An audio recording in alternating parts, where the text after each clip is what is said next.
Welcome to another edition of Expanding Mind. I'm your host, Erik Davis, and we're going to continue our explorations of the cultures of consciousness. Last month I had the wonderful opportunity of visiting Mexico City, and one of the high points, and indeed one of the goals I had for my visit, was to get a little taste of the cult of Santa Muerte.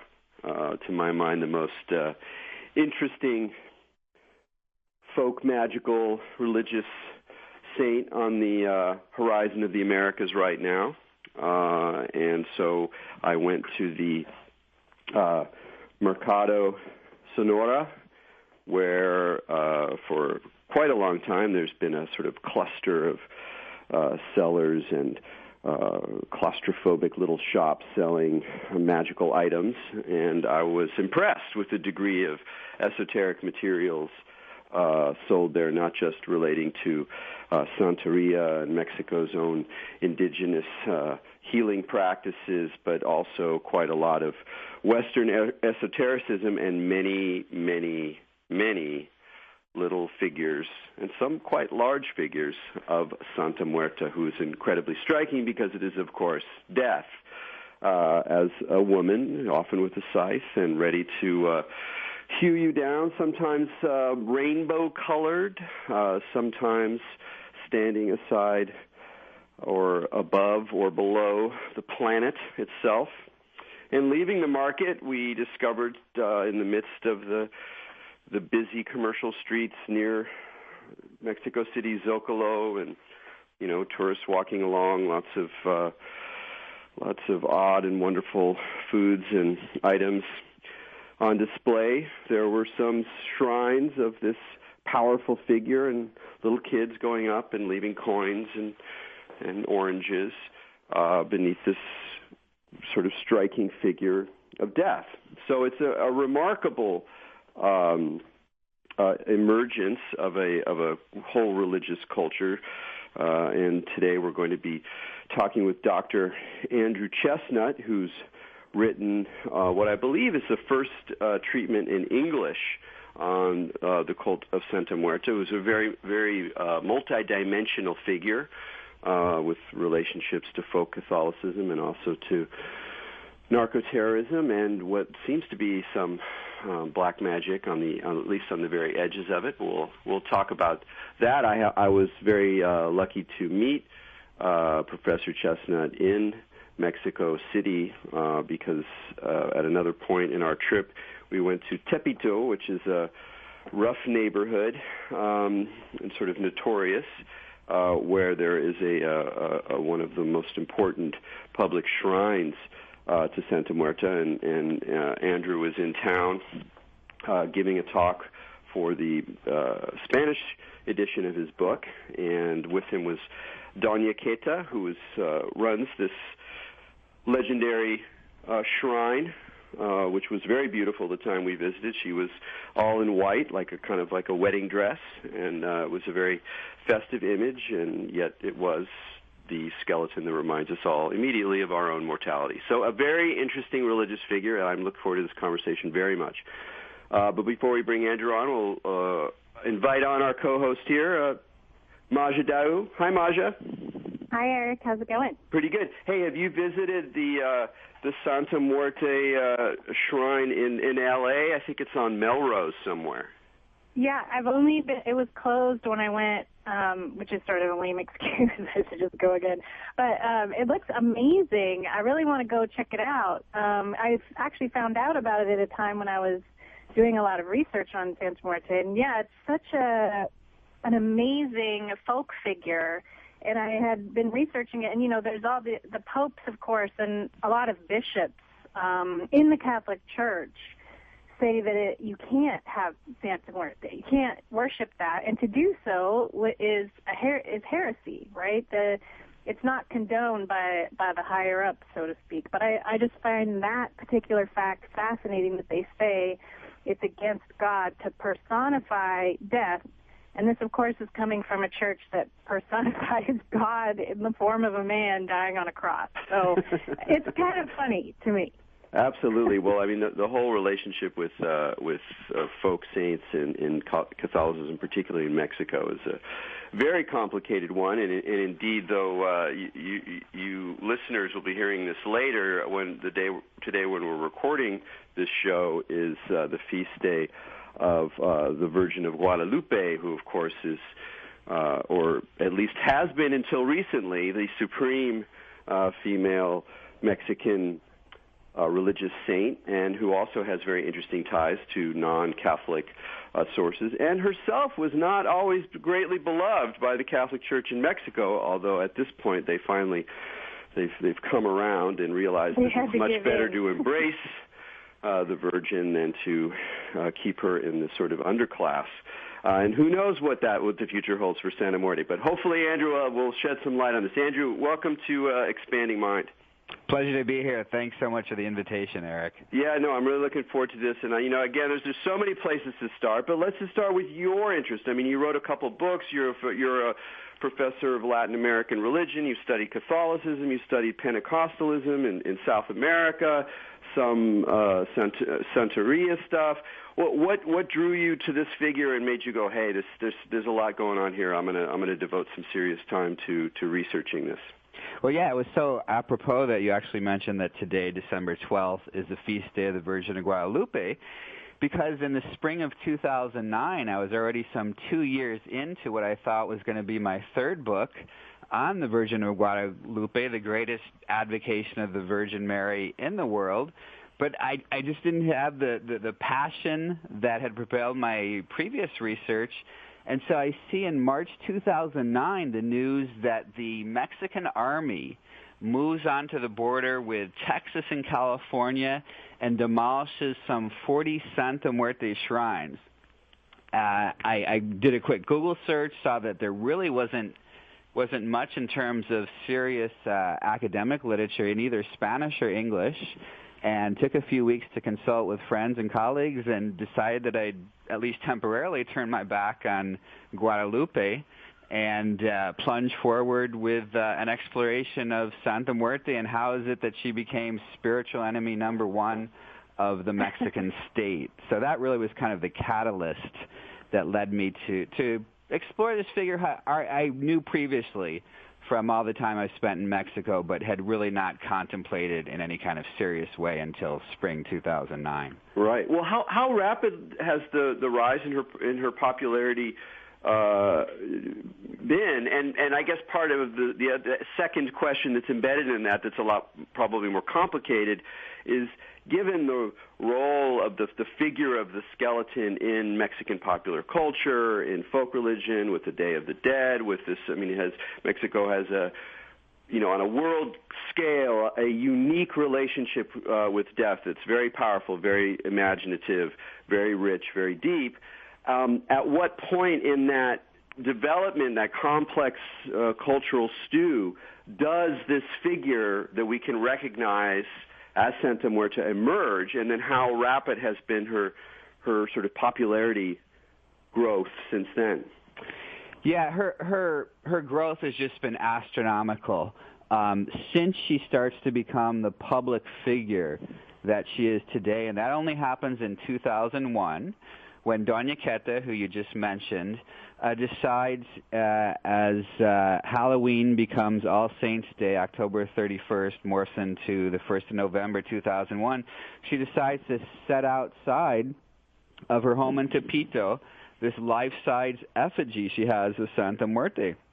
And that really marks the transformation of what had been really a practice of the occult, unknown to the great majority of Mexicans until then. And so there's just been this meteoric growth in really only the past 12 years.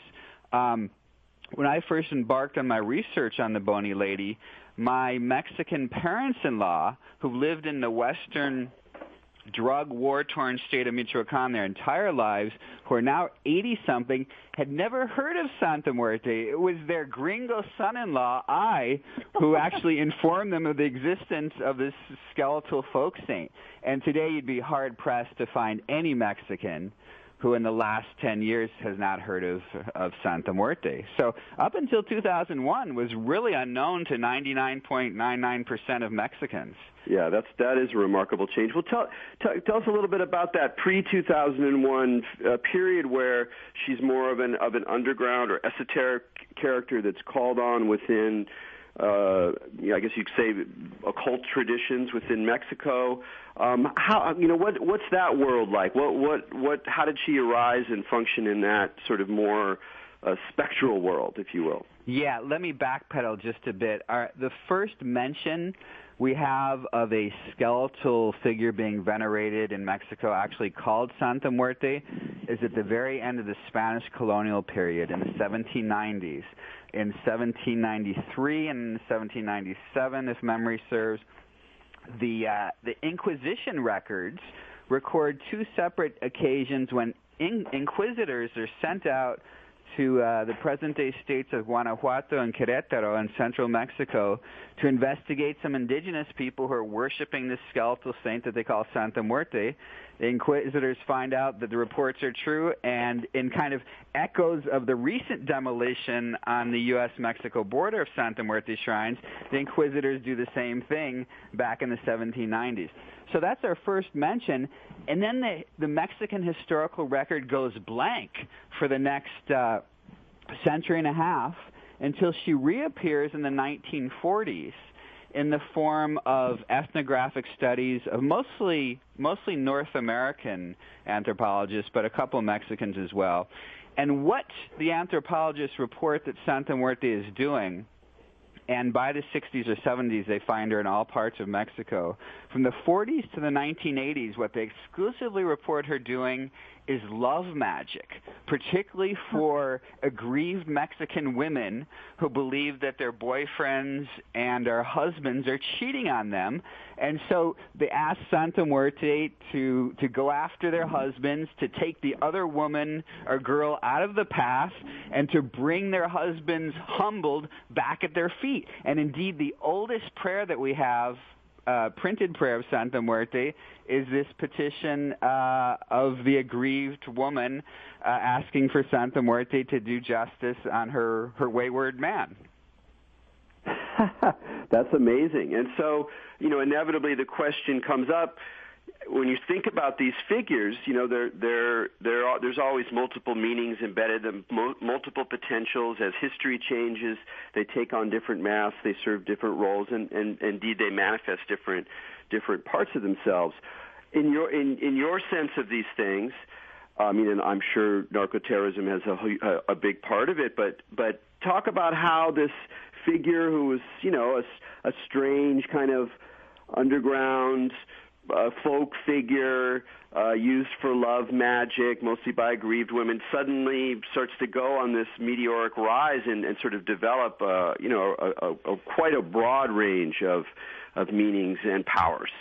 Yeah, that apparently happens sometimes in the 1980s when certain criminal cartels discover her and kind of make her their patron saint. And so the first kind of press reports that we have of Santa Muerte associated with criminal gangs is from the late 1980s in Mexico. There's a famous case where one of the most notorious kidnappers in Mexican history, and I should point out that last time I checked, Mexico unfortunately has the highest rate of kidnapping in the world. I think Mexico's one in Colombia too.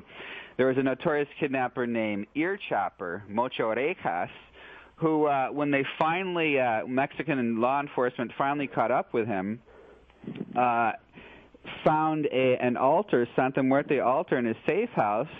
He asked the cops who were arresting him if he could actually bring his Santa Muerte effigy to prison, and they complied. And so this is really kind of the first widespread news of you have with this association of Santa Muerte with criminal elements, and since then, particularly since the mid 1990s or so, 90% plus of the mainstream press reports on both sides of the border, in Mexico and the United States, focus on Santa Muerte as the narco saint associated with drug cartels. Yeah, and it's such a kind of evocative and exotic category, this idea of a narco saint, but she's not even the first one. We have the older figure of Jesus Maldebres, is that how you say the name? Malverde. Jesus Malverde, yeah. Exactly, yeah. He's from Sinaloa, which is home to the most important and powerful drug cartel, the Sinaloa cartel. And you're so right. I mean, he goes back to mid-20th century, but has long been, I shouldn't say long, but is totally been eclipsed by Santa Muerte's popularity. You do see Malverde in Mexico City and in big city botanicas in the United States as well, but has nothing of the national coverage or international coverage that Santa Muerte has. So his fortunes as a narco saint really have declined as Santa Muerte's have soared in the last decade or so. Yeah, he's probably a little grumbly about that, but that's tough competition.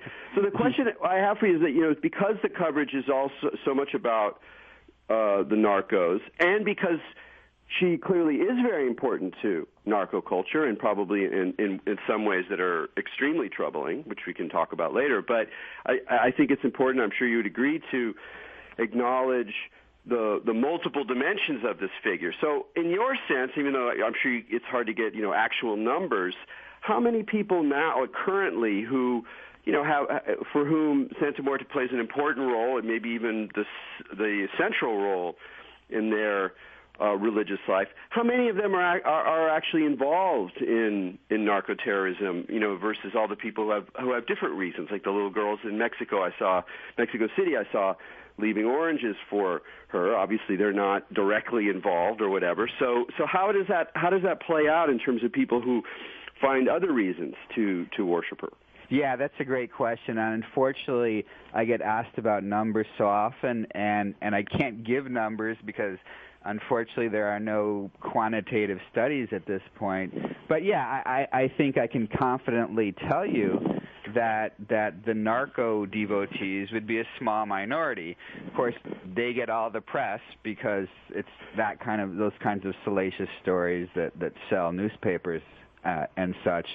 But I think this is a telling fact, the fact that the number one selling Santa Muerte votive candle in Mexico is the red votive candle, symbolizing passion, love, and affairs of the heart.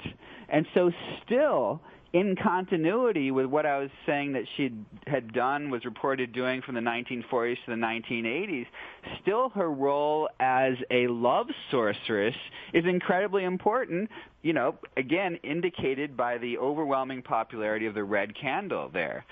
So maybe you could say something about the different colors and how they function in terms of her candles.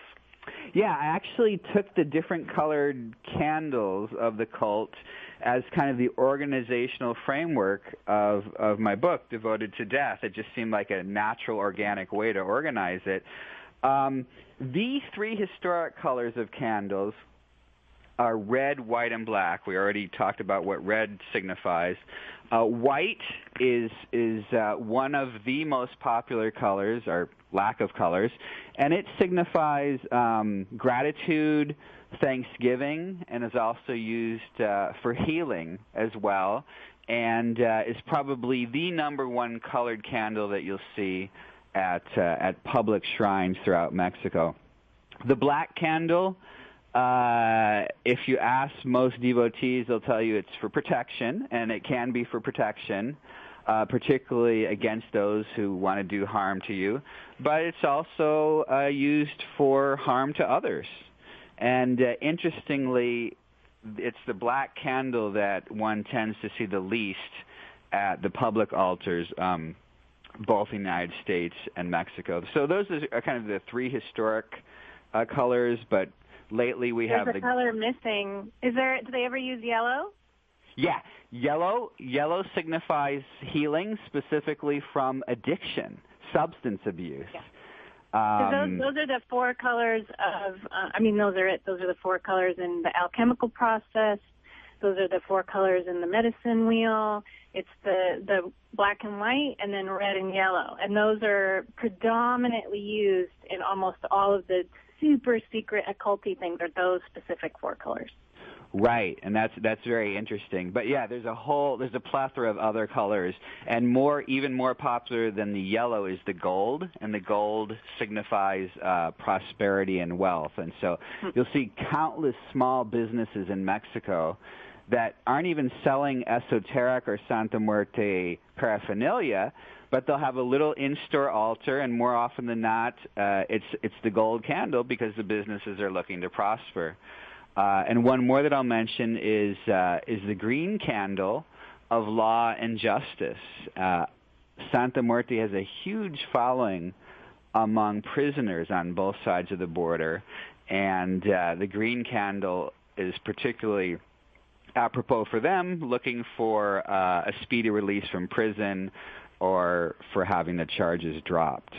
Now, the idea of having different colored candles as part of popular magical work is well established in, it's certainly in the Americas, from hoodoo and Santeria, right. and it's a widespread and quite understandable practice that certain colors would become associated with things, and that's how you would cultivate those.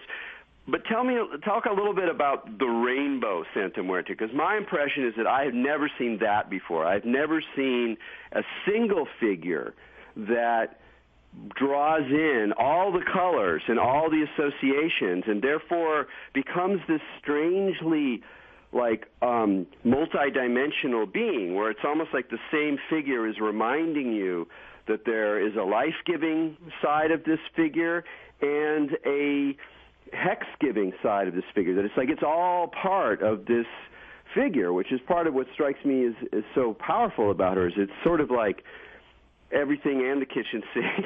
Exactly. And I think you put your finger on the candle that's probably the most emblematic of the multitasking abilities of Santa Muerte. This is the newest candle that was probably imported from Santeria, where it's known as the 7 Powers or Siete Potencias candle.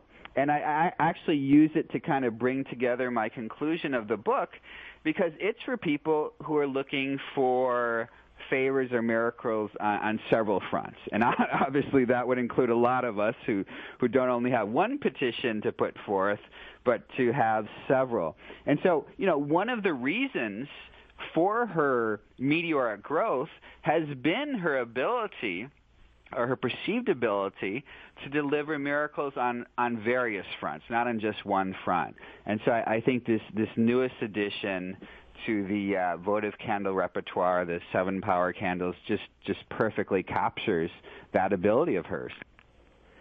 It's interesting, too, just because of the universalism implied in the image, and that's one of the remarkable things about seeing one of her statues, is that in all other contexts where you're seeing a god represented as a human being or as an animal, there's something very specific about it. If it's a human being, it has dark skin, it has curly hair, it has blonde hair.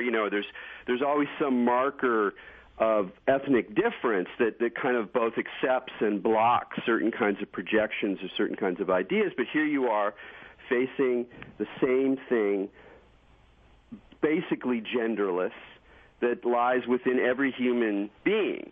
And there's this weird quality of universality that's struck by, particularly for someone looking from the outside, where it's harder for me to disidentify from the figure than it is, say, from Jesus Malverde or even the Virgin of Guadalupe. However much I love the Virgin of Guadalupe, there's still the sense of it's a specific history. But Santa Muerte, I'm like, yeah, the name is Spanish, but this is some seriously universal kind of power there. And what I'm kind of wondering is that inside the cult, or inside people who are trying to talk about it now, and I assume that partly in the wake of the media attention, that there's people who are trying to articulate a more nuanced view, not just associating her with narcos and the bad stuff, that people are, there's something there. There's something about the figure of death in the world today, in Mexico today, that takes it outside of the sort of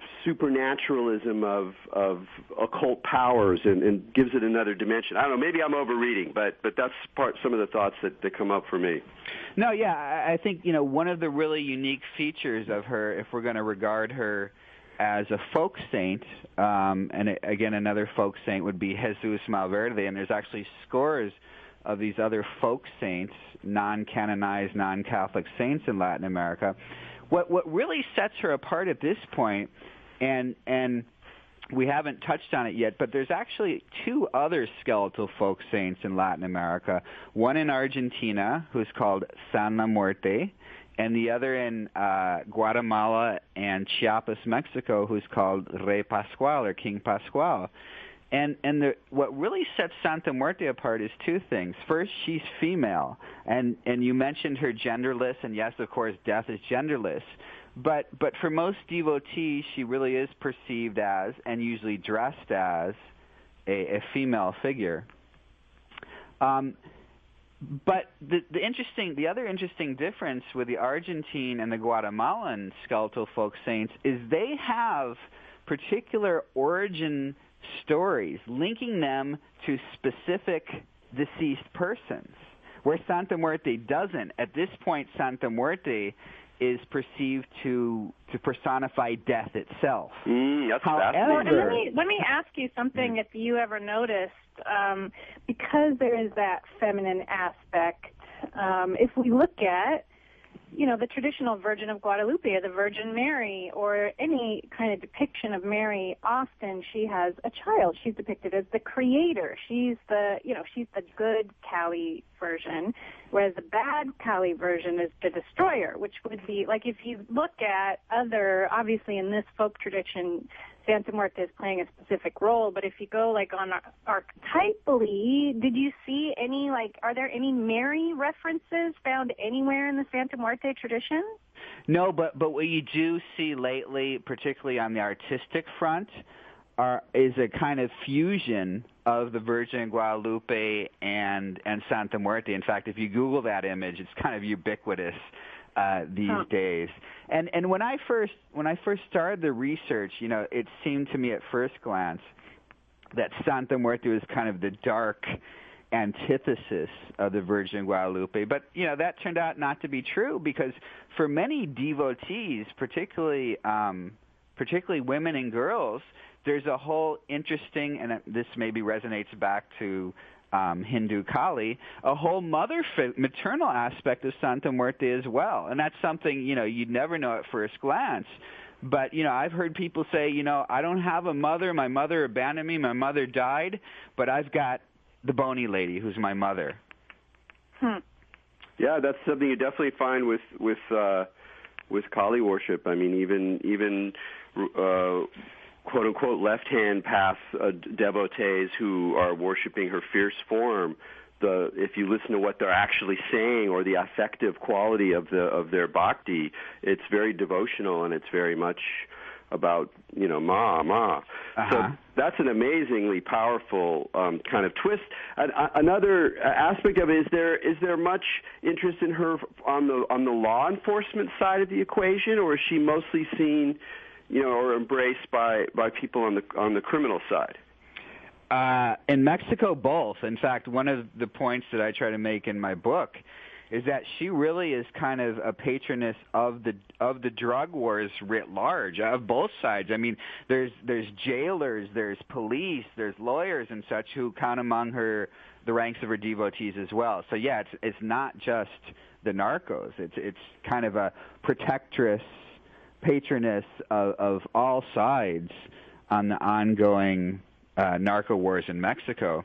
And I might add in the United States that there's just huge growing interest on the part of law enforcement in her. Well, in fact, I was just contacted by an attorney representing a Mexican immigrant who's been charged with drug, I'm not sure if it's possession or dealing, but they're trying to use Santa Muerte paraphernalia on his possession as kind of proof of his involvement in the drug trafficking industry. Wow. And there's even FBI and local police agents who make a living going around the country giving talks on Santa Muerte and other so-called narco saints. Yeah, I actually read this morning when I was, boning up for this talk on an FBI article, going into it. It was actually very intelligent. It understood social psychology and knew something about the history of religion, and it was kind of smart. And what they were pointing to, though, of course, is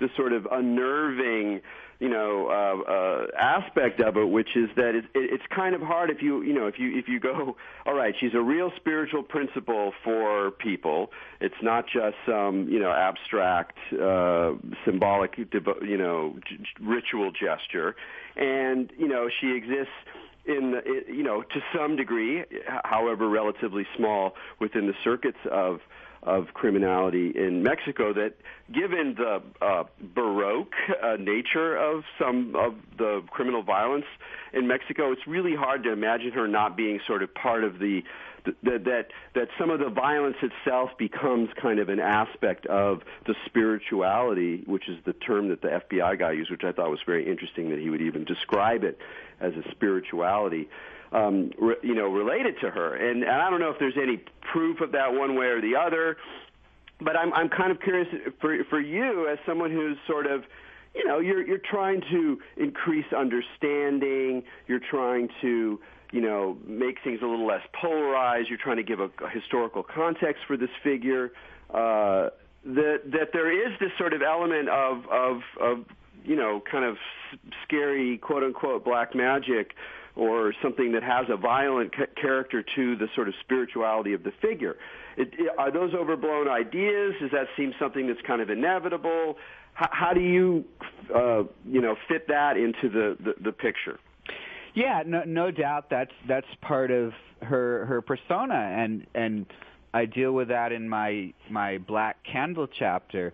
But the problem is that, and that particular article that you're referencing is definitely, the most sophisticated I've ever come across. In fact, the author has a PhD and lectures on this, so that's not necessarily representative of the genre. But most of the thinking in law enforcement tends to be pretty black and white on the issue, because they don't have experience with devotees outside of the criminal element, and don't realize or don't know that, I don't want to say percentages, but the great majority of devotees are not narcos and are not involved in organized criminal activities.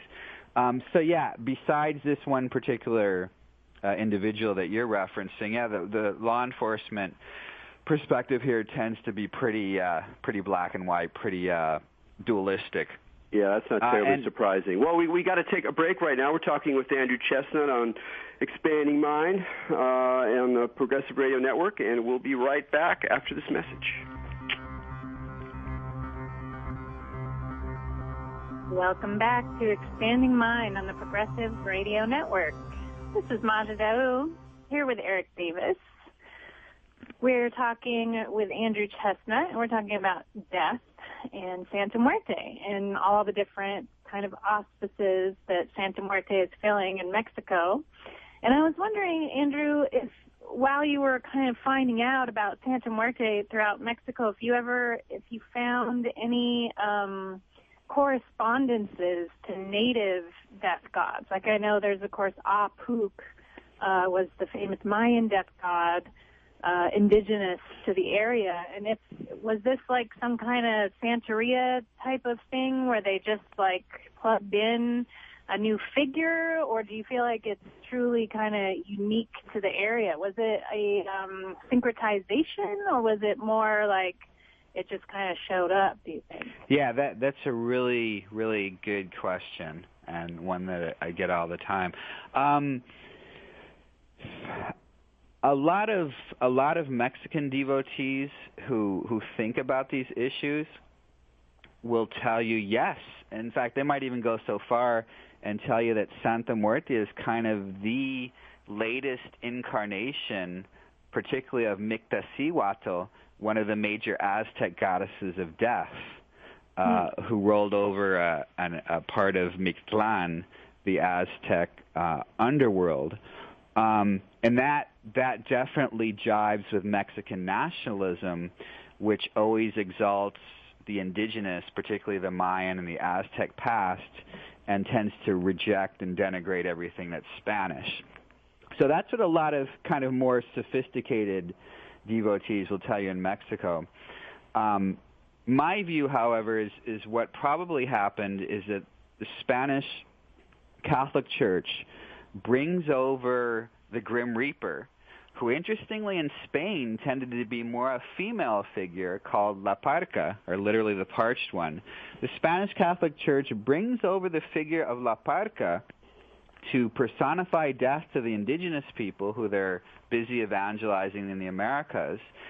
And it's probably the case that some of these indigenous groups turn the figure of the Grim Reaperess into a saint-like, a holy figure. And that's probably what was going on when, in that first mention in the 1790s of a figure called Santa Muerte.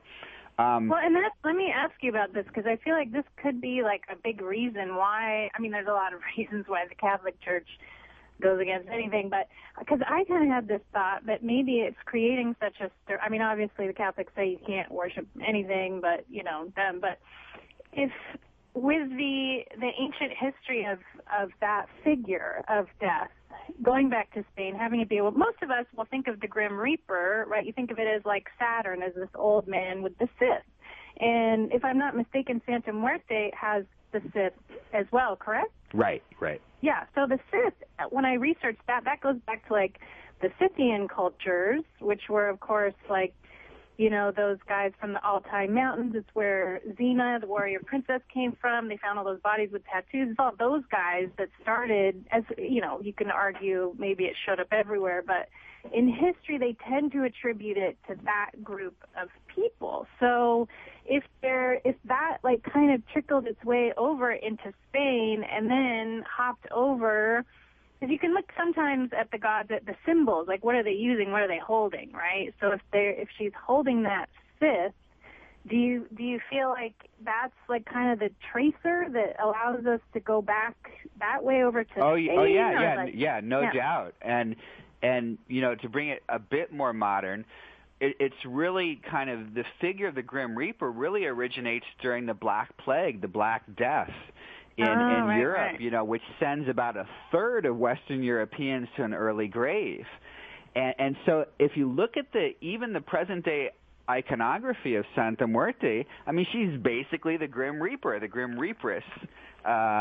So, there's great continuity there. And so that's why I would take issue with those who want to only see Santa Muerte as having ties to Aztec or other indigenous groups. I think that definitely played a role in the syncretism or fusion that took place.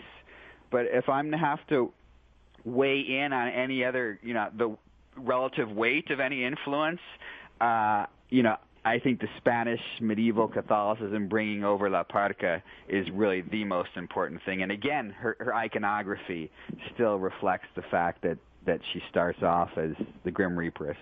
Well, that's a very interesting reflection of. It seems like an issue, particularly with folk traditions or sort of traditions that are more underground or more found among subalterns or people who are hard on their luck or whatever. Is that there's a desire to see that as the kind of preserve of some sort of indigeneity. And what you lose there is the way in which that even European materials become totally transformed and have their own kind of power. I mean, I know that, like, for example, a lot of studies of Haitian Vodun tend to really underemphasize the degree of Masonry and Western magical traditions that are there, and then you actually can see living in the materials, in the veves and things like that. And it's almost like there's sort of a resistance to seeing the way in which aspects of Europe end up flowing really deeply into these, kind of indigenous sites. And one thing about Santa Muerte along those lines is that when we went to the shrine in Tepito, it's like there's all these candles, and it feels actually very like if you didn't look at the skeleton, at the bony lady herself, you'd be like, oh, it's this, a nice Catholic folk shrine, and there's everything's in white, and everything is, sort of, there's a lot of flowers. It just feels very lifelike and full of sort of vitality and sweetness.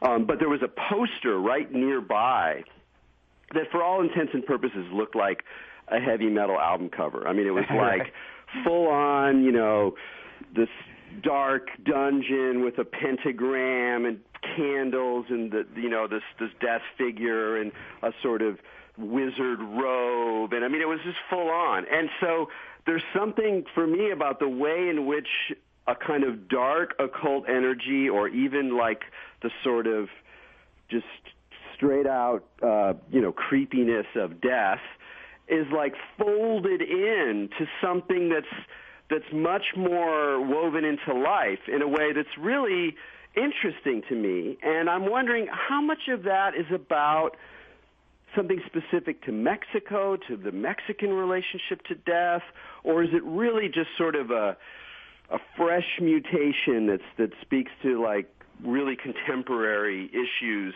in Mexico or in other places? Yeah, I think the answer would probably be both. I mean, I think there are unique Mexican qualities and characteristics, but again, trying to blow this back out on a more global level, let's recall that there's the Argentine and the Guatemalan saints who are very, very similar. But another big difference with those two is that the cult of Santa Muerte is so much bigger and so much more commercialized. And so, you've got all of these T-shirts and all of these products reflecting exactly what you're talking about, that heavy metal aesthetic that you see on the T-shirts and the hoodies and such. And so there's just been much more of a commercial penetration into Santa Muerte on both sides of the border. And so when I was investigating Santa Muerte in Argentina last summer, it just really seems so kind of rustic and bucolic, because there's been negligible commercialization of her cult. And so there's this interesting vibe in which you've got the T-shirts and the posters and all the paraphernalia, which keep hundreds, if not thousands, of botanicas or religious article shops on both sides of the border afloat. Because so many places I've been say, at least half of my sales are Santa Muerte paraphernalia. That's amazing. That's incredible stuff.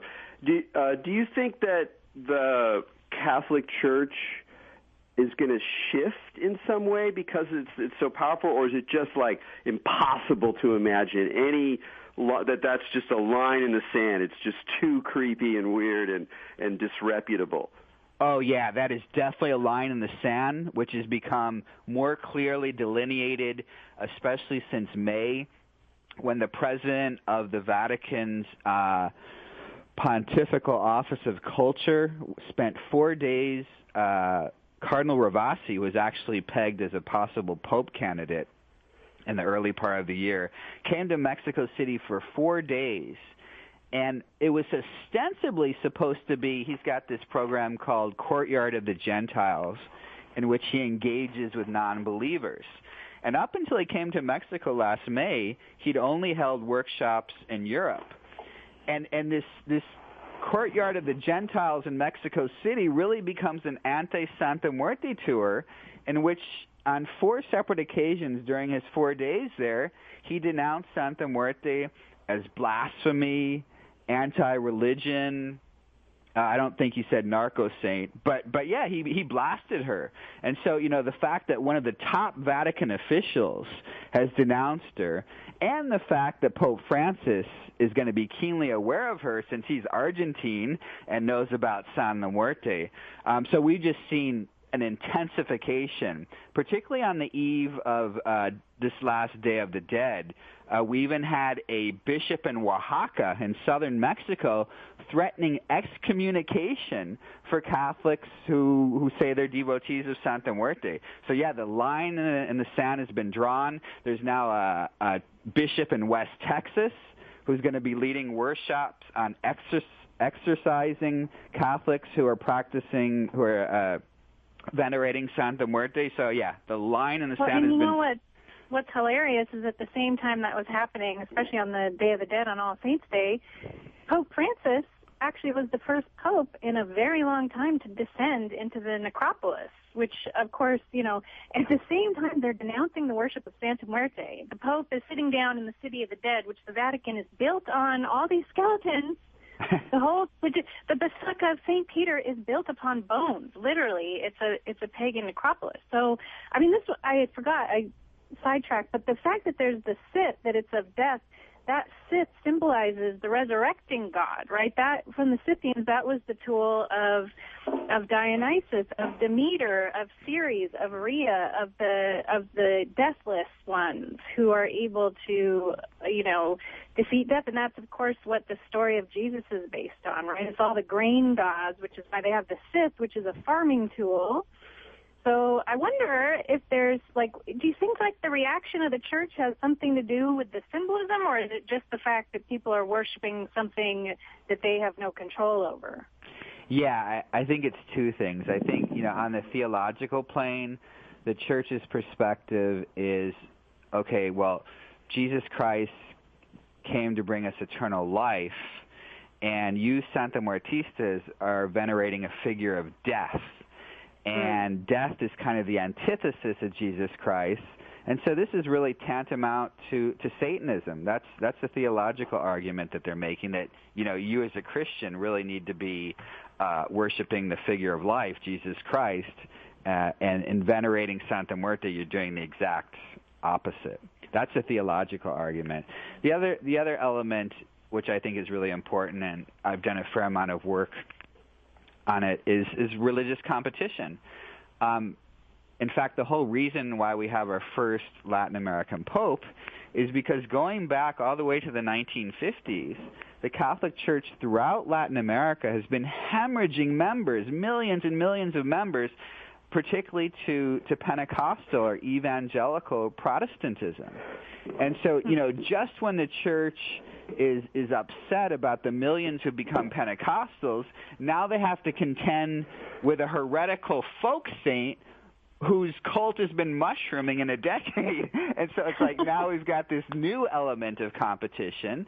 And it probably was pressure from the Catholic Church, which led the Mexican government, led by President Felipe Calderón, to take that military assault against Santa Muerte in the first place. Yeah, that's a remarkable, symbolic gesture. And one question, though, is for non-narcos who are worshiping Santa Muerte, how many of them recognize the sort of, hey, this is kind of different than, the church I was raised in, as opposed to going, for all intents and purposes, she's just another figure to call on for spiritual aid, for succor, and that there's no real inherent conflict from their perspective with going to Mass and believing in resurrection through Jesus Christ. Yeah, I think it's for the majority, it's the latter. Almost everybody I've ever interviewed in Mexico tells me that they're still Catholic. And then if you press further, you find out that maybe it's been years since they've actually set foot in a church, but they self-identify as Catholic. And most of them don't care or don't know that their church has condemned veneration of Santa Muerte, and see it as a complementary part of their Catholicism and not necessarily exclusive, because they still doesn't mean they're still not venerating the Virgin Mary, or maybe another huge popular saint in Mexico is Saint Jude, the patron of lost causes, and so it's not they're not necessarily exclusive in their devotion to Santa Muerte. And I think see it as kind of a seamless, complementary part of their grassroots Catholicism and don't care or don't know that the hierarchy has said this is satanic. That's such an amazing thing. So you know, because your book came out, you know, a lot of people read it. You've been, you know, it's a popular exotic topic. You've been interviewed a lot. You know, you sort of like you're playing this role now in this interesting way. How do you reflect on that? I mean, that in some sense you're providing information. You're also kind of defending, you know, some of the less black and white views of this figure. But you know, there's been so much interest in it. That's sort of an interesting, you know, experience for you to go through vis-a-vis this, you know, kind of powerful, imaginative, religious entity. So how have you like found your, you know, like your life with Santa Muerte now as someone who's been carrying the information and showing images and telling histories through the media? That's a fantastic question, Eric, that no one has ever asked me. And so it's always nice to get new questions. Yeah, it's difficult sometimes because I don't know, I often find myself, not intentionally, but kind of playing the role of a contrarian in which maybe if have law enforcement as an interlocutor, I'm saying, no, wait, you know, she's multidimensional, she's a healer, she's a love magician. But then I might also find myself to those who see nothing but good in her, I might remind you, hey, she is a narco saint, and there have been cases of human sacrifice, and et cetera. And so, I don't know, I find myself usually trying to play the role of emphasizing her multifacetedness. But yeah, sometimes it's not always a comfortable position to be in. Yeah, I know, I could see that. I mean, that was I'm a, and I mean this in the best sense, spiritual tourist, in the sense that when I travel the world, I love to go to religious sites. I love to go to popular shrines. I just enjoy the exposure. I do it for intellectual reasons, for personal reasons, for aesthetic reasons. It's just part of what I do. And one of the things that I came away from with my sense, however superficial, of going through Mexico City is it's heavy duty. It's heavy duty. It's no joke. It's like whatever cluster of desires and fears and emotions and beliefs and, you know, whatever are animating that figure, it's really, really powerful. And so it must be complicated, you know, sometimes to just have these, especially when that complexity goes across the sort of what's called moral spectrum, you know, and it's because it's so much easier as an academic or a journalist to sort of defend a marginal culture against the mainstream who misunderstands it, or to condemn something like that, you know, discover like this sort of inherent, you know, that's the way things, you know, get organized in the media. But really where you're coming from is this multifacetedness, that it's a complex figure, that there's tons of shades of gray and every other color. Exactly, and it's only radio programs such as yours that allow one to flesh this out. Because, you know, otherwise sometimes, you know, when it's just a quick 700-word story in the mainstream press, they'll quote me out of context for whatever their own purposes might be, usually to underscore her role as a narco saint. So, yeah, it's difficult sometimes. But you know, I'm so happy that I did make the decision to go with this for almost 5 years ago, because it continues to intrigue me, and particularly you were there when I gave my talk in Tepito, and I was emphasizing her role as a curandera, as a healer, and as a love sorceress. And really, you know, that's so intriguing, particularly her role as a healing agent. You know that millions of people come to her, to the figure of death, to ask for a few more days, weeks, or months in the hourglass of life. So kind of this really interesting juxtaposition of death as a healer, you know, which hasn't been the mainstream perception of death in Western culture. So it also draws attention to the relationship between love and death. Yeah, exactly.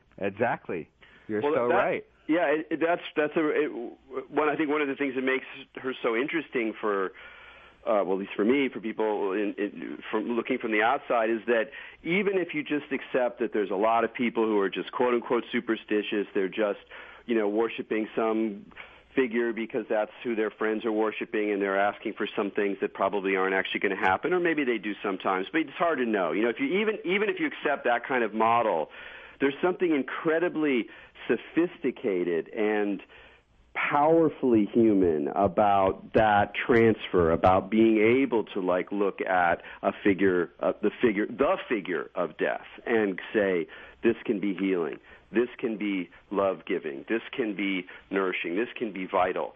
So even on the most popular level, quote-unquote unsophisticated, there's something very sophisticated or very intensely creative about this engagement. Yes, and I think that has allowed her in a very short period of time to transcend her Mexicanness.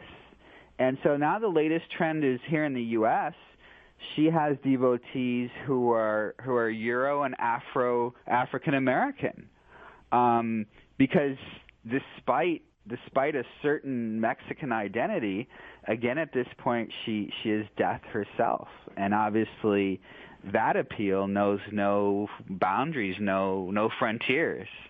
Well, Andrew, we're going to have to wind up on this. Thank you so much for talking with us. Andrew's book is called Devoted to Death, and thanks for being on the show.